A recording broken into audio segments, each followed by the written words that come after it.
Hello friends. तो यहाँ पे हम एक्सरसाइज क्वेश्चन सॉल्व करेंगे। एक्सरसाइज के क्वेश्चंस में इंपॉर्टेंट क्वेश्चन आपके एग्जामिनेशन के लिए is question 5। So main question 5 जिसके अंदर आपको जर्नल एंट्रीज यहाँ पे पास करनी है। हमने इलस्ट्रेशन 1 की तरह जो किया था उसके तरह ही है, सेम क्वेश्चन है यहाँ पे, बस डिफरेंट अमाउंट्स और वो सब डिफरेंट होगा। जर्नल एंट्रीज की यहाँ पे हम प्रैक्टिस करेंगे। So let's start this question. देखो, past journal entries of the following transaction in case of firm's dissolution. First is at time of dissolution, book value of goodwill was 56,000. No amount is realized. कोई amount हमको realise नहीं हुआ है। सो हम entry pass करेंगे। Goodwill debit nature की होती है, उसको क्लोज करना हो तो क्रेडिट करेंगे। तो डेबिट क्या होगा? Realisation account.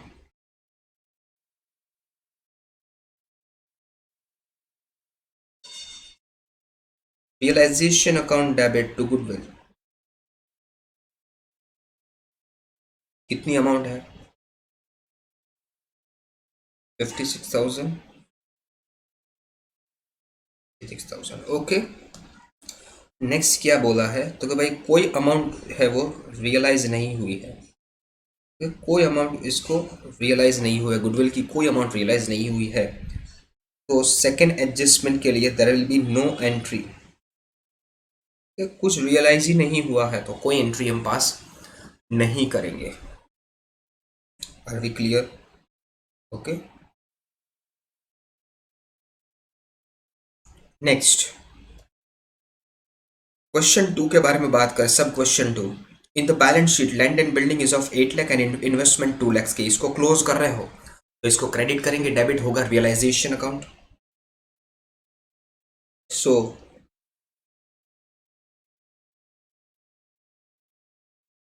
Realisation account debit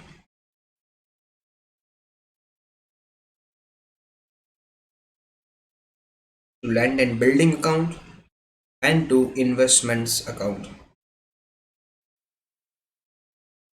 ये दोनों को मिलाकर हमने रियलाइजेशन में ट्रांसफर कर दिया। लैंड एंड बिल्डिंग 8 लैक्स के है और इन्वेस्टमेंट्स 2 लैक्स के है। सो कुल मिलाकर यहाँ पे आ जाएगा 10 लैक्स। 10 लैक्स को हमको रियलाइजेशन में ट्रांसफर कर दिए। अभी नेक्स्ट एंट्री क्या बोला है? From them 9 lakhs and 1,50,000 realise हुए हैं। मीन्स टोटल 10,50,000 रुपीज रियलाइज हुआ है। कैश कम्स इन, कैश मिलेंगे हमको। So debit what comes in?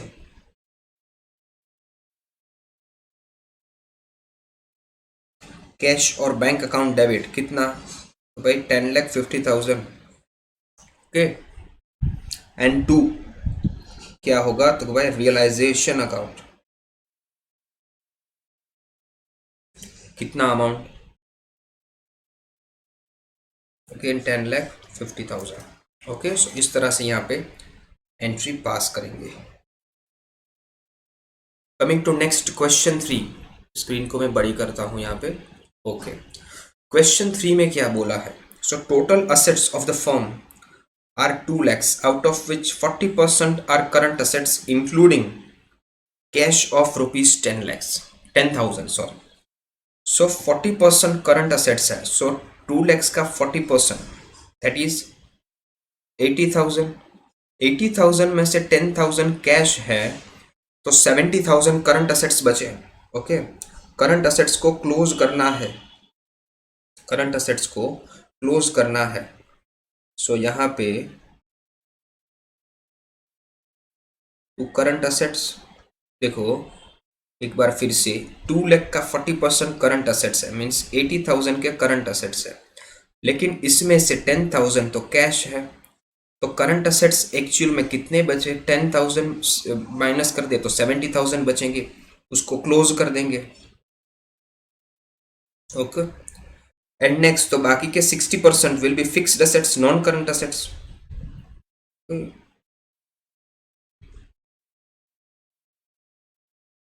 कितने होंगे? 2 लैक्स में से 80,000 ये है, सो ये 1,20,000 होंगे। पूरी बुक वैल्यू रियलाइज हो गई। यहाँ पे डेबिट होगा रियलाइजेशन, ये मैंने ट्रांसफर कर दिया। सो रियलाइजेशन अकाउंट डेबिट 1,90,000। ओके, अभी नेक्स्ट क्या पूछा है? भाई ये पूरी अमाउंट जो है वो रियलाइज हो गई है, book value is realise, means 1,90,000 हमको मिल गए हैं रुपीज, रियलाइज हो गए, rupees comes in, cash comes in. So cash और bank account debit,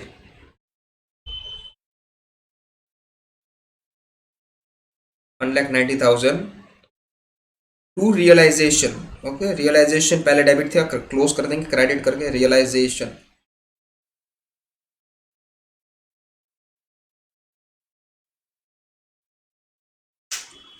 are you clear? 1,90,000।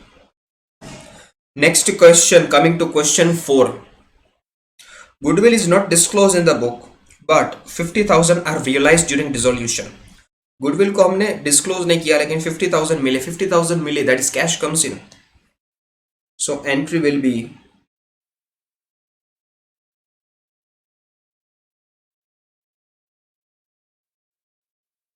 cash और bank account debit 50,000 to कहाँ पे जाएगा, realization।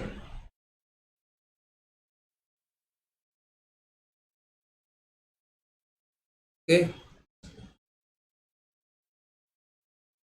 next, value of laptop is 35,000, one partner take in it for 25,000। पहले laptop को close करेंगे, laptop assets है, asset को क्लोज करना हो तो हम क्रेडिट करेंगे, सो डेबिट क्या होगा, रियलाइजेशन अकाउंट। सो रियलाइजेशन में ट्रांसफर कर देंगे लैपटॉप को, realisation account debit to laptop account, कितनी amount, 35,000।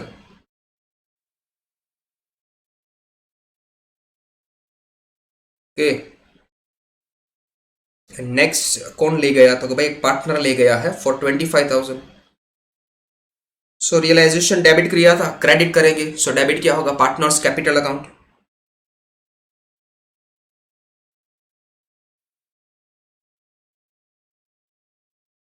Partners capital account debit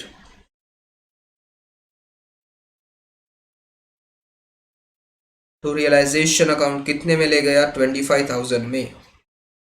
so automatically जो 10,000 का यहाँ पे लॉस है वो इंटरनल रियलाइजेशन अकाउंट में रिकॉर्ड हो जाएगा। ओके, वो हमको नहीं दिख रहा।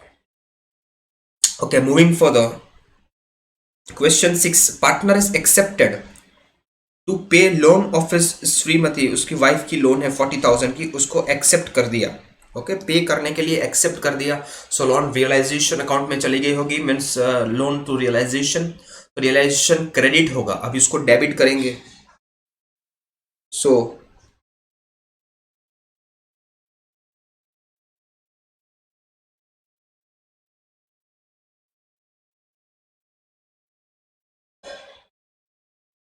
To respective partners capital,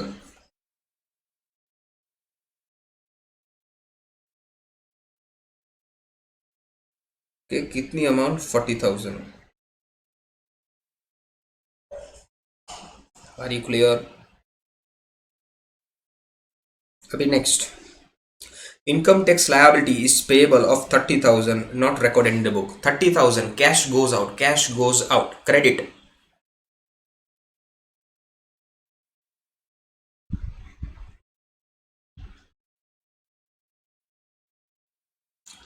cash और bank account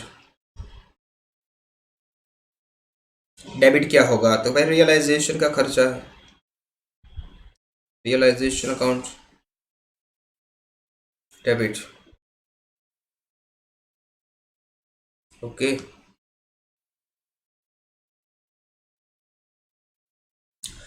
coming towards next question, that is question 8। क्या बोला है, after making payment of all liabilities and loan of partners surplus assets is 1,20,000, 1,20,000 का सरप्लस है रियलाइजेशन अकाउंट में, ट्रांसफर कर देंगे A B and सी के रिस्पेक्टिव कैपिटल अकाउंट या करंट अकाउंट में 5:3:2 के रेशियो में। सो 12,000, 12 5 60,000, 36,000 एंड 24,000, इस तरह से हम यहाँ पे लोकेशन कर देंगे। सो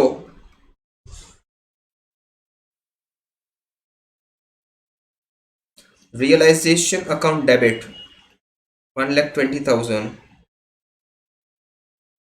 टू एज कैपिटल या current account. Okay. B is capital या current account. And to C is capital और करंट अकाउंट. ओके. कितनी अमाउंट, तो यहाँ पे 60,000, यहाँ पे 36,000, यहाँ पे 24,000. ओके. Are you clear? बहुत इजी क्वेश्चंस है ये. यहाँ पे 3 मार्क्स के क्वेश्चंस आपको आएंगे, फुल मार्क्स आपको आने चाहिए. यहाँ पे आपको ये एक्स्ट्रा बीइंग लिखना है, नरेशन लिखना है. ओके. नरेशन लिखना है. जितने भी ट्रांजैक्शंस है वो बस ट्रांजैक्शन को आपको कॉपी करके आपके वर्ड्स में वो नरेशन आप लिख सकते हो. Next, machine is disclose in the books at a time of dissolution of 2 lakhs. Book value realised. Machine को डिस्क्लोज किया था 2 lakhs का, तो उसको क्लोज करेंगे, मशीन को ट्रांसफर कर देंगे रियलाइजेशन में. मशीन डेबिट होते हैं, उसको क्रेडिट करेंगे. सो डेबिट होगा रियलाइजेशन.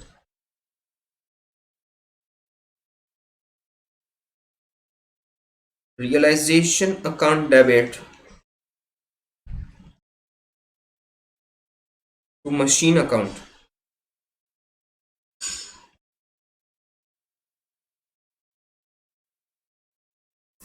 एंड दूसरी एंट्री हम पास करेंगे, that is book value realise. पूरी अमाउंट हमको रियलाइज हो गई है, रियलाइजेशन डेबिट किया है, क्लोज करेंगे, क्रेडिट करेंगे, cash comes in.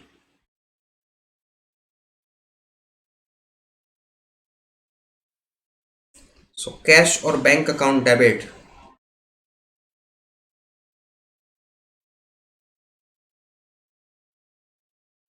To realisation account.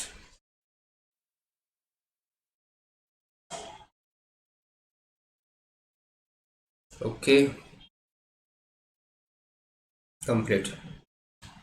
Next question 10 के ऊपर आते हैं.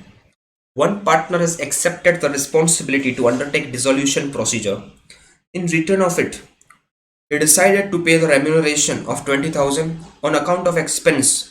Firm has paid him 12,000. So 20,000 का remuneration पे किया है, total 20,000 का पे किया. तो realization खर्चा है firm का. So realization account will be debited.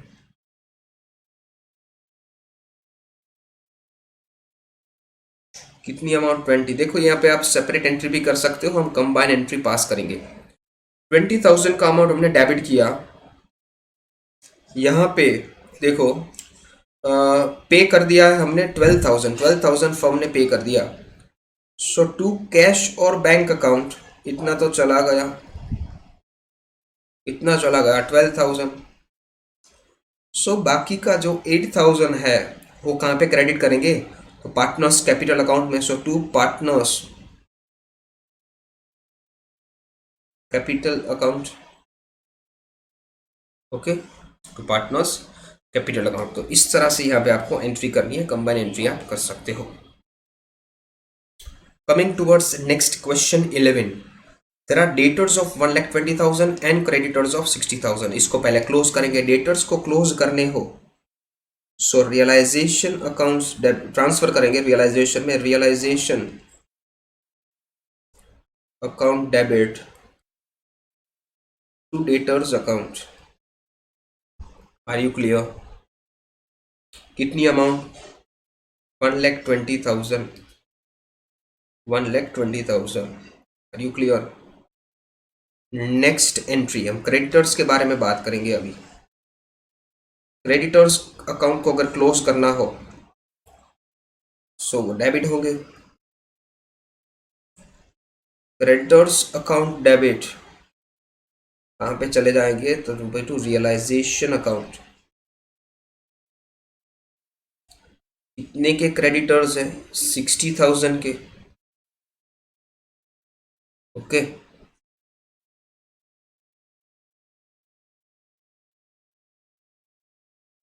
Next अभी क्या बोला है भाई? One partner has taken the debtor at 20% less than the book value.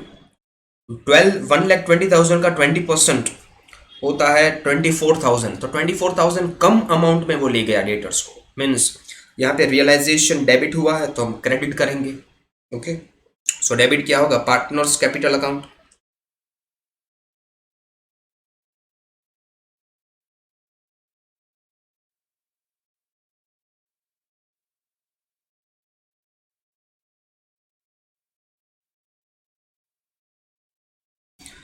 24,000 कम में ले गया 20% कम अमाउंट में, मीन्स 96,000 रियलाइज, 96,000 में वो ले गया है डेटर्स को।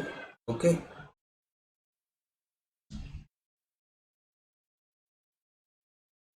नेक्स्ट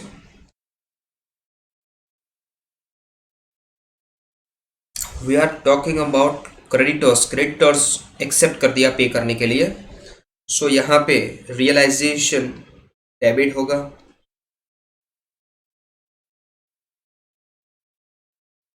क्योंकि क्रेडिटर्स के टाइम पे यहाँ पे रियलाइजेशन इज क्रेडिटेड, सो अभी डेबिट होगा। और कौन ले गया, पार्टनर ले गया। सो to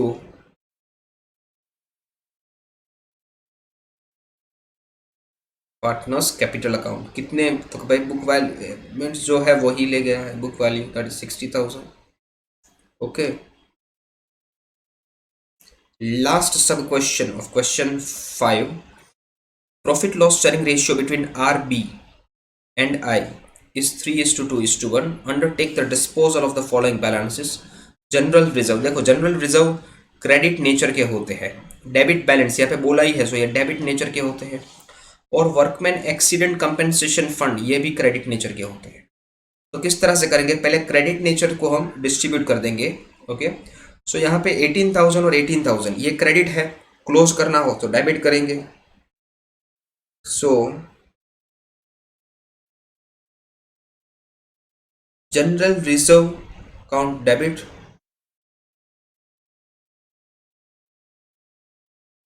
workman accident compensation fund account debit, 18,000 means 36,000 और डेबिट हुआ। टू, अभी कौन कौन पार्टनर्स है, R's capital account, B's capital account, I's capital account. कितना आएगा यहाँ पे, सो 36,000, तो 6 3 18,000, 12,000 एंड यहाँ पे आएगा 6,000।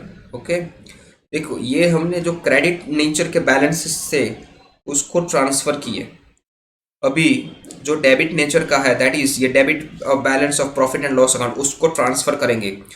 डेबिट नेचर डेबिट बैलेंस है, क्लोज करना हो तो क्रेडिट करेंगे। सो डेबिट क्या होगा, पार्टनर्स का capital account,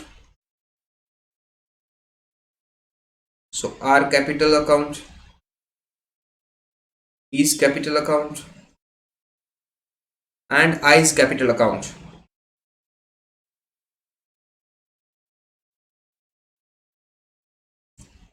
to profit and loss account, ये तीनों अकाउंट्स डेबिट होंगे। क्या अमाउंट है P A profit and loss balance की, 12,000 है, 12,000, सो 6,000, 4,000 एंड 2,000।